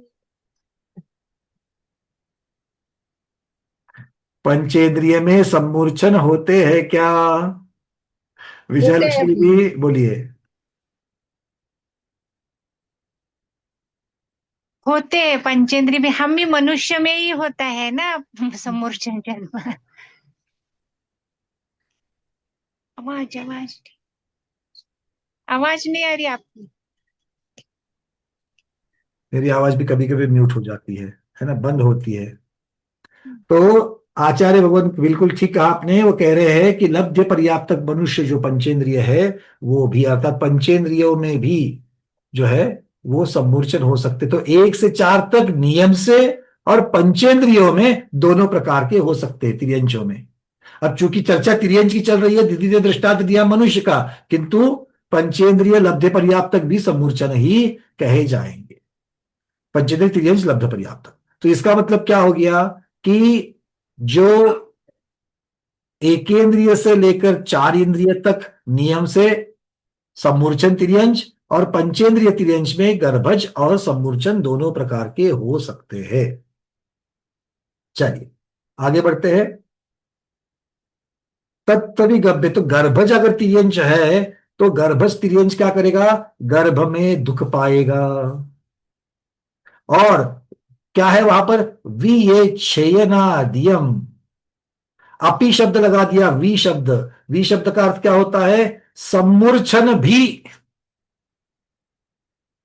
क्या बोल दिया? सम्मूर्छन भी दुख पाएगा। कौन सा? छेयनादियम, छेदन आदि का दुख पाता है। मतलब तिर्यंच गर्भज की अपेक्षा से भी और सम्मूर्छन की अपेक्षा से भी तिर्यंच गति में जीव दुख पाता है। कौन सा दुख पाता है? छेदन आदि का दुख पाता है। भाई गर्भज का तो छेदन समझ में आता है, हाँ या ना? गर्भज का छेदन कब कब हो सकता है? गर्भज का छेदन, गर्भज तिर्यंच का छेदन कब कब हो सकता है? पूर्णिमा दीदी, गर्भज का छेदन कब कब हो सकता है? वरना भैया जी, जैसे गाय बैल आदि के कान नाक काटे जाते हैं तो गर्भज का हो गया। अच्छा, मतलब आपको कहना है कि वो पूर्ण पर्याप्तक अवस्था जब होती है, माता के गर्भ से बाहर निकलते हैं, तब भी छेदन आदि का दुख भोगते हैं, और जब माता के गर्भ में होते हैं तब भी छेदन आदि का दुख भोगते हैं। कोई तिर्यंच अपने मां के गर्भ में है और जाकर के वो कहीं गिर गई खाई में, तो उसके साथ छेदन वेदन होगा। अगर किसी दूसरे प्राणी ने, सबल प्राणी ने खा लिया तो भी उसका छेदन भेदन होगा। तो इसका मतलब है माता के गर्भ में रहते हुए भी और गर्भ से बाहर आकर के जब अपना एक स्वतंत्र जीवन जीते हैं तब भी उनका छेदन भेदन हो सकता है। अच्छा, सम्मूर्छन तिर्यंच का छेदन भेदन कब हो सकता है? कोई उदाहरण है? सम्मूर्छन तिर्यंच का छेदन भेदन होने का कोई उदाहरण? सुनीता बज दीदी। वंदना भैया, जमीन खुदवाने में। जमीन खुदवाने में सम्मूर्छन है क्या? वो सम्मूर्छन जीव है वहां पर? हाँ है ना सम्मूर्छन भैया। जीव, जमीन में सम्मूर्छन जीव रहते हैं और जब उसकी खुदाई होती है तब उसका छेदन भेदन होता है। नीना दीदी ने बहुत सुंदर लिखा। नीना दीदी क्या लिख रही है यहाँ पर आलू दीदी? लहसुन प्याज में। नीना दीदी कह रही है कि, तो एक मिनट, उन्होंने एक दृष्टांत दिया यहाँ पर। प्याज और लहसुन को जब भिगोया जाता है तब भी सम्मूर्छन जीवों की छेदन भेदन होता है। उसका तो शरीर है तो उसका छेदन भेदन बहुत सुंदर। हमेशा हमें पंचेंद्रिय की तरफ ही नहीं देखना है। सम्मूर्छन तिर्यंज, चींटी भी सम्मूर्छन है कि नहीं है? दो इंद्री कौड़ी भी, मच्छर भी, सारे के सारे हैं तो उनका छेदन भेदन नहीं होता है। मच्छर को कोई अगर मारे तो भी छेदन भेदन हो रहा है उसका, और चींटी को अगर कोई मसल रहा है तो भी छेदन भेदन हो रहा है। इतना ही नहीं, एक इंद्रिय में अगर मान लीजिए कोई दीवार के ऊपर कोई वनस्पति उग करके आई है, उसको भी जब तोड़ा जाता है तब भी उसका छेदन भेदन हो रहा है। तो तिर्यंच में गर्भज और सम्मूर्छन दोनों का भी छेदन भेदन होता है कि नहीं होता है? होता है। बस यही तो आचार्य भगवान हमें यहाँ पर समझा रहे हैं। क्या होता है ना, जब छेदन भेदन की बात आती है सबसे आंखों के सामने प्रधान रूप से पंचेंद्रिय जीव आ जाते हैं, है ना। जैसे दीदी ने उदाहरण दिया कान और वो नाक आदि, उनका छेदन करते हैं तिर्यंच का। उत्तर सही है, बट हमारे चिंतन में मैं ये सारी चीजें क्यों कह रहा हूं जब आपका उत्तर सही है? तो इतना क्यों खींच रहा हूं? क्योंकि हमारा चिंतन सिर्फ उतनी जगह पर जाता है, उससे भी चिंतन करने के लिए बहुत सारी चीजें हैं, वो भी चिंतन में आनी पड़ेगी, तब जाकर के उनके प्रति हमें संवेदना होगी। गाय के प्रति संवेदना तो है ही है। जाकर के कभी गाय को मारते हो क्या? बोलो। हाँ। किंतु अज्ञात भाव से जब भी अगर कोई मस्तक पर आकर के, अगर कोई यहां पर मच्छर बैठा है तो हाथ अपने आप उड़ जाता है, और अपने आप जब उड़ता है तो उसमें मच्छर का छेदन भेदन भी हो सकता है। महाराज जी को देखा है क्या? महाराज जी कैसे करते हैं? हाँ, पिच्छी है उसको उठा करके ऐसे मार्जित कर देंगे। तो आपको और हमको क्या बनना है? महावृत्ति बनना है ना। भले आज हमारे पास पिच्छी नहीं है, किंतु सावधानता रख करके उस मच्छर को भगाने की हम प्रवृत्ति कर सकते कि नहीं कर सकते हैं? वो तभी बन सकती है जब हम सावधान हैं। महाराज जी क्यों कर पाते हैं? क्योंकि वो प्रति समय सावधान है, वो हर रोज प्रैक्टिस कर रहे हैं। तो आपको और हमको भी क्या करना पड़ेगा? प्रति समय प्रैक्टिस करनी पड़ेगी, तब जाकर के ये कला साध्य होगी। क्लियर है? वे सबको समझ में आ रही है बातें? चलिए, बातें तो आपको जानते हो, बस आपको मैं यहां से, आपको नहीं, खुद को धक्का दे रहा हूं। ठीक है ना। दीपा दीदी क्या प्रश्न है? प्रश्न नहीं, और भूल से कुछ हुआ तो भी पूजा करते टाइम पूजा मुख विधि में प्रतिक्रमण दिए शुरू कुछ मतलब कूटा मूर्छित कीना काटा ठहरे चलते फिरते को छिन्न भिन्न विराजित किया प्रभु। अच्छा है दीदी, देखो प्रतिक्रमण सुबह कर दिया, मतलब कल तक का अकाउंट क्लियर हो गया, आज वाला नया खोलने के लिए तैयार हो गए। नहीं, बहुत अच्छी बात है, आपने बिल्कुल सही कहा। इसीलिए प्रतिक्रमण में ये सारी चीजें दी है कि हम लोग हर रोज की चीजों में सिर्फ हम लोग पिछला वाला क्लियर करके नया वाला करने के लिए तैयार ना हो जाए, तो नया फिर से ना हो, ये हम खुद को बता रहे हैं। पर दीदी ये बातें तो तभी होगी ना जब पूजा मुख्य विधि के साथ में पूजा करेंगे, है ना। जिसको आदत ही लग गई है, मैं फिर से बोलता हूं, मैं विनय पाठ का विरोधी नहीं हूं, पर ये जो दिमाग में बैठा है ना कि विनय पाठ बोलने से मेरी पूजा शुरू हो गई, भाई इसको एक बार कभी तो चेक तो कर लो आगम क्या कहता है। संस्कृत संस्कृत जो छूट गया इसलिए हिंदी आ गई, कोई बात नहीं है, बट मूल प्रक्रिया का क्या करोगे, वो भी तो हिंदी में दी गई है। कितने लोग करते हैं शुद्धि के साथ में, मुझे बताइए। शुद्धि का मतलब ये नहीं कि शॉर्ट के कपड़े पहन करके जाना, वहां जाने के पश्चात इरियापत शुद्धि, मंगलाष्टक से शुरुआत, इरियापत शुद्धि, इरियापत शुद्धि छोटा सामायिक उसके अंदर आता है, छोटा प्रतिक्रमण उसके अंदर आता है, आलोचना आती है, उसके बाद में सिद्ध भक्ति होती है, और उसके बाद में फिर पूजन चालू होती है। ये पूजा मुख्य विधि हो गई, और पूजा पूर्ण होने के पश्चात पूजा अंत विधि होगी, जिसमें कौन कौन सी भक्ति पढ़ी जाती है। कौन बोलते हैं पूजा अंत विधि में कौन कौन सी भक्तियां होती है? जो हमारे माता जी को फॉलो करने वाले तो सारे बिल्कुल बता देंगे, है ना। समाधि जगने की जरूरत बाकियों को है, हमेशा 4 लोग उत्तर देते हैं, और उनके लिए, बाकियों के लिए मैंने वो किताबें भी आगम वाली भेज दी है जो आचार्यों ने लिख के रखी है, उसको हमें पालन करना है। किताब आपके व्हाट्सएप ग्रुप पर रह जाती है, उसको खोल करके पढ़ोगे नहीं तो हर रोज वही गलतियां करोगे जो बरसों से कर रहे हो। आगम में पूजा की मुख्य विधि और पूजा की अंत्य विधि टोटल 5 भक्तियां बोल करके हुई है। सिद्ध भक्ति पहले है, और बाद में शांति भक्ति, पंचगुरु भक्ति, चैत्य भक्ति और समाधि भक्ति। ये 4 भक्तियां पूजा के पश्चात पढ़ी जाती है। आज ज्यादा से ज्यादा चलन शांति भक्ति का है ना। उसमें भी कब वो चावल छोड़ करके उठ करके भागते हैं, देख लेना बाकी जगह पर पुष्पांजलि करने का स्पीड और शांति भक्ति का, शांति नाथ मुख शशि गुनहारी। आप हाथों की तरफ देखते रहना। मैं ये नहीं कहता कि दूसरों के हाथों की तरफ देखो, अपने हाथों की तरफ देखने के लिए बोल रहा हूं मैं। अपने हाथ ऐसे ही चलते हैं, हाँ या ना, नहीं थोड़े धीरे चलते होंगे, पर उठने का तो बहुत प्रयास रहता है कि कब अब ये हो गया।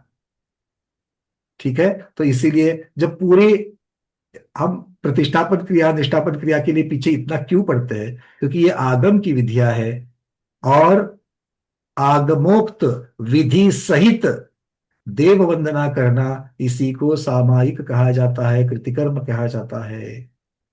चलिए फिर से हम वही बातों पर आएंगे, बट जो नए लोग हैं उनके लिए मैंने थोड़ा बहुत आज रिपीट कर दिया, क्योंकि ये बातें सब तक पहुंचनी चाहिए। चलिए, जिनको भी आगम की ये क्या पद्धति है हिंदी में भी दिया गया है, ये जिनको जिज्ञासा है वो मुझे व्हाट्सअप करे, और आपको वो जो किताब है वो भेजी जाएगी। किताब कोई अलग नहीं है, माता जी ने संकलित की है, माता जी ने लिखी नहीं है, बड़ी माता जी ज्ञानमती माता जी ने। उन्होंने आचार्यों के द्वारा जो लिखा गया है, पूजपात स्वामी के द्वारा जो लिखा गया है, सबसे पहला अभिषेक पाठ आज जो उपलब्ध है, उसकी अपेक्षा से वहां पर उस विधि को दिया गया है। ठीक है, चलिए, बहुत अच्छी अच्छी चीजें हैं उसमें छोटी सामायिक भी होती है, प्रतिक्रमण भी होता है, आलोचना भी होती है, इरियापत शुद्धि भी होती है, सारी चीजें होती है। चल, तो आचार्य भगवान कहते कि ऐसा जीव नरक से निकल करके अनेक भेद वाले तिर्यंशों में जाता है, और तिर्यंशों में जाकर के वहां गर्भ के और सम्मूर्छन के अपेक्षा से वहां पर छेदना आदि का दुख पाता है। चलिए चलते हैं अब गाथा क्रमांक 40 का, संस्कृत छाया, संस्कृत टीका शिवचंद स्वामी के द्वारा।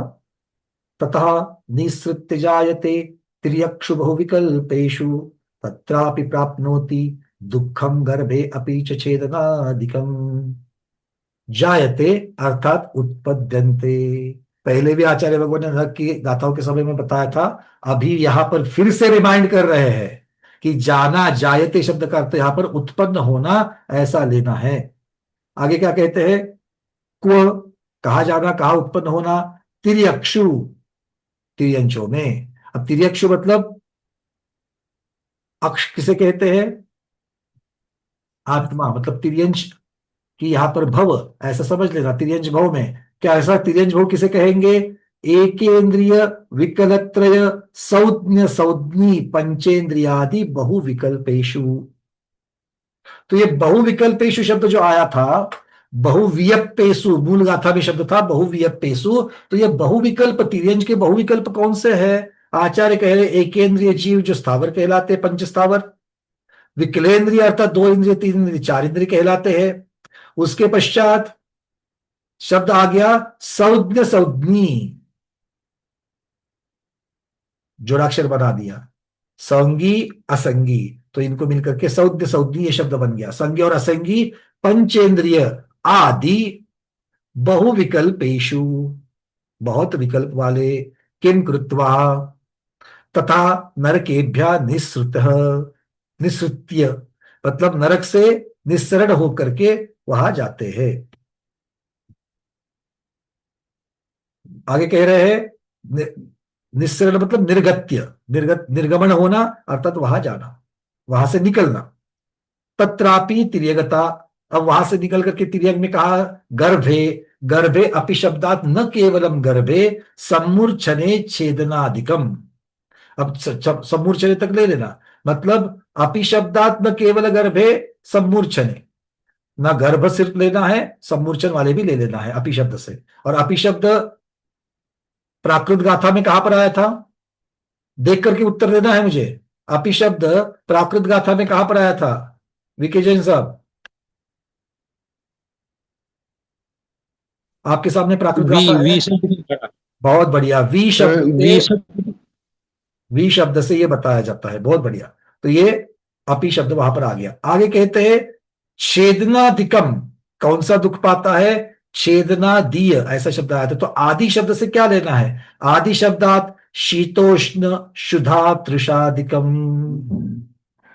छेदन आदि अर्थात छेदन वेदन के दुख को भी पाता है, उसके साथ साथ में शीत की बाधा, उष्णता की बाधा, क्षुधा की बाधा और तृषा की बाधा, खाने पीने के लिए आदि जो बाधाएं होती है वो भी सब दुख को पाता है। दुखम प्राप्नोति लभते, ये सारे दुख को वो प्राप्त करता है तिर्यंच में।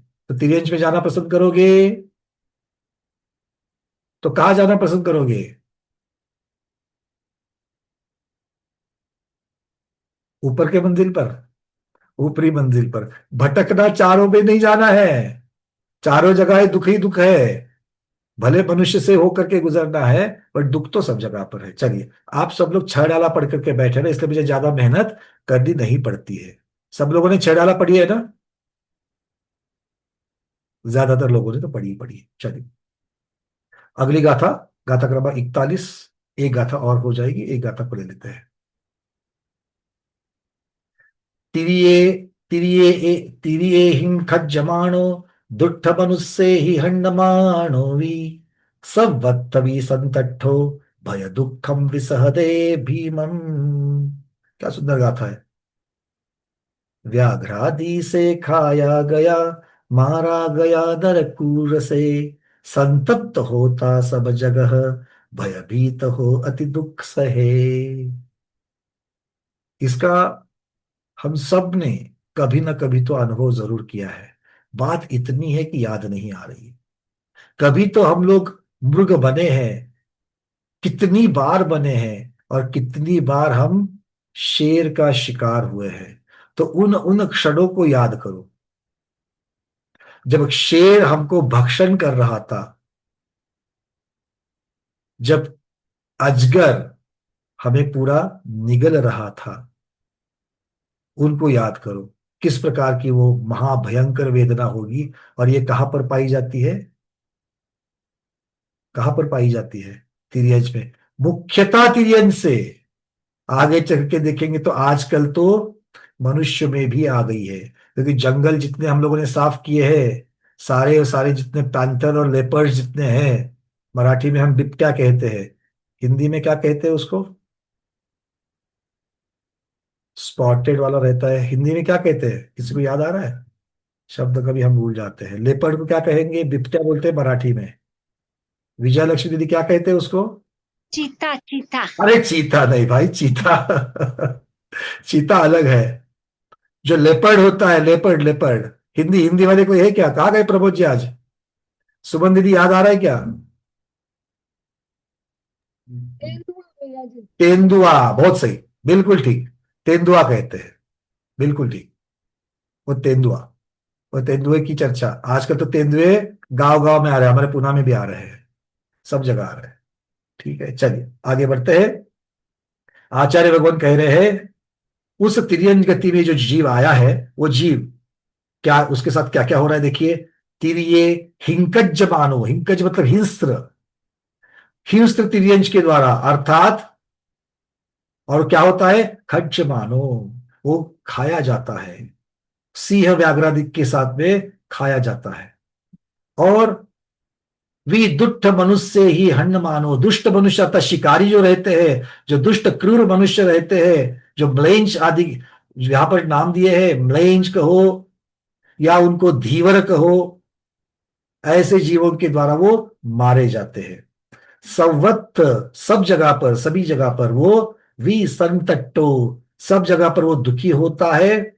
और भीमम भय दुखम विसहदे, संतप्त भी होता है और भय दुखम रौद्र भयानक दुख को विशेष रूप से सहता है। आपको अगर किसी का चलते वक्त पैर लग जाए, क्या भावना होती है? अरे देखकर नहीं चल सकता क्या? क्या शब्द निकलते? रिफ्लेक्स। देखो, देख करके नहीं चल सकता क्या? और यहां तो पूरा शेर खा रहा है, तो शेर को क्या कहोगे? सिर्फ भयभीत हो गए? अरे पहले तो संतप्त और भयभीत दोनों चीजें होगी। क्यों बता रहे हैं संतप्त होने की बात? क्योंकि जितना संतप्त होगे चारित्र मोहनीय कर्म भी बंधेगा, जितना भयभीत होगे चारित्र मोहनीय कर्म भी बंधेगा। दो अलग अलग भावनाएं हैं, उन भावनाओं का हमें चिंतन करना है। चलिए अब चलते हैं शिवचंद स्वामी क्या कहते हैं इसके बारे में। तिर्यग्भि खाद्यमानः दुष्ट मनुष्ये हन्यमानः अपि सर्वत्र अपि संत्रस्तः भय दुःखम विषहते भीमम्। विषहते विशेषण क्षमते, विषहते विशेषण क्षमते, किसका विशेषण है ये? भय दुःखम, भय दुःखम, भय और दुख दोनों का। तो विशेष भय और विशेष दुख, मतलब सामान्य दुख और सामान्य भय नहीं, बहुत जबरदस्त भयानक ऐसा दुख और भयानक ऐसा संतप्त होना। आगे कहते हैं भीतिकृतम सुखम सर्वत्रापि तिर्यगतो। भीतिकृतम, सब जगह पर तिर्यंश हमेशा भयभीत होते हैं। आपने कभी शेर को भी जल पीते हुए देखा है? आप जैसे घर में आराम से कुर्सी पर बैठ करके जल का प्राशन करते हो, आया ना? और शेर, एक तो उसको पानी ढूंढना है, वहां चले जाना है, और वहां पर वो इस प्रकार से पानी पीता है, सामने के जल से कोई मगर आदि जीव जंतु शेर को भी अंदर खींच सकते हैं, हाथी को भी खींच सकते हैं, और इसीलिए ये बलाढ्य जीव भी वहां पर भयभीत होकर के पानी प्राशन करते हैं। अब तेंदुए हो, चीते हो, कभी आपने टेलीविजन के चैनल सर्फ करते करते अगर कहीं पर डिस्कवरी वाले अगर कोई दृश्य आपने देखा हो, वो अपने शिकार को बहुत ऊंचे पेड़ पर लेकर के जाते हैं। ये सारे शेरनियां या फिर तेंदुए आदि जो होते, चीते आदि जो होते हैं, पूरा का पूरा मुर्ग भी उठा करके वो मारा हुआ ऊपर लेकर के जाते। क्यों? इतना बलाढ्य होने के पश्चात भी उसको भीति है, उसको भय है किस चीज का? कि लकड़बग्घों की टोली आएगी, जिसको हाइना कहते हैं इंग्लिश में। लकड़बग्घों की टोली आएगी और वो मुझ पर हमला करके मेरा भक्ष भगा करके लेके जाएगी। मतलब देखो, परिग्रह की चिंता उसे भी है कि नहीं है? आपको लगता है परिग्रह की चिंता आपको ही है, परिग्रह की चिंता तो तिर्यंश में भी है। और चिंता का विषय दुख का विषय है क्या सुख का विषय है? दुख का ही विषय है। तो आचार्य भगवान यहां पर वो भीति और दुख की चर्चा कर रहे हैं। दुखम भीम रौद्रम, अकेले रौद्र नहीं, भीम रौद्र मतलब भयानक रौद्रता, उसका विशेषण दे रहे हैं। कथम भूतो जीवा, तिर्य गति खाद्यमान ही, तिर्य गति में वो खाद्य बनता है कैसे?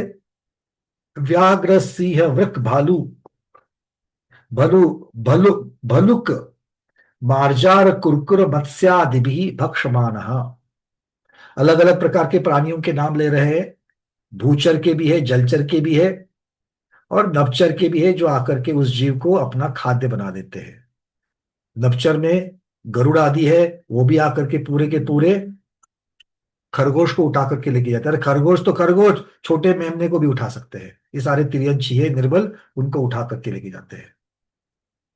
अपि पुनः हन्यमान मार्यमान, कई दुष्ट मनुष्य, इतने पर नहीं, अपि शब्द आ गया। अपि शब्द क्या क्या लेना है?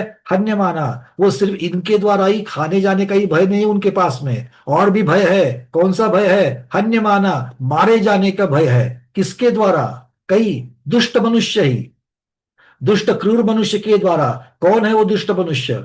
म्लेंच भिल्ल धीवर पापिष्ट मानुष्य, भिल्ल है वनों में रहने वाले, जो मुख्यतः से प्राणियों को मार करके अपनी निर्वाह करते हैं। धीवर है, जो मछली आदि को मार करके निर्वाह करते हैं। और म्लेंच, म्लेंच भी इस प्रकार से प्राणियों की चमड़ी आदि का व्यापार करते हैं। कीदृक्षः, कहा ऐसा देखने के लिए मिलता है? सर्वत्रपि प्रदेशेषु संत्रस्त भयभीतः, तिर्यक लोक में सही जगह पर जाओ, सभी जगह पर तिर्यंच हमेशा संत्रस्त, संतप्त, भयभीत और क्रोधित ही पाए जाते हैं। इस प्रकार से आचार्य भगवान हमको यहाँ पर उस तिर्यंच गति के दुखों की चर्चा कर रहे हैं। एक एक चीज को अपनी आंखों के सामने लाइए और चिंता करिए कि क्या हमने किया होगा कि हम तिर्यंच की जगह पर आज मनुष्य में हैं। ऐसा क्या हमने किया जो तिर्यंच की जगह पर मनुष्य में है? क्या नहीं किया इसलिए तिर्यंच में नहीं गए?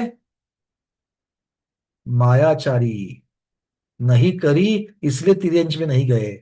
और आज हम मायाचारी कर रहे हैं, क्या नहीं कर रहे हैं? होमवर्क है, यहां पर बताने की जरूरत नहीं है। अपने चिंतन में इसका विषय जरूर उठाना कि क्या हम मायाचारी करते हैं। इस प्रकार की भावना के साथ में आज के स्वाध्याय को गुरुओं के श्री चरणों में बारंबार नमोस्तु वंदनामि इच्छाकार करते हुए यहीं पर समापन करते हैं। जैनम जयतु शासनम, जैनम जयतु शासनम, जैनम जयतु शासनम।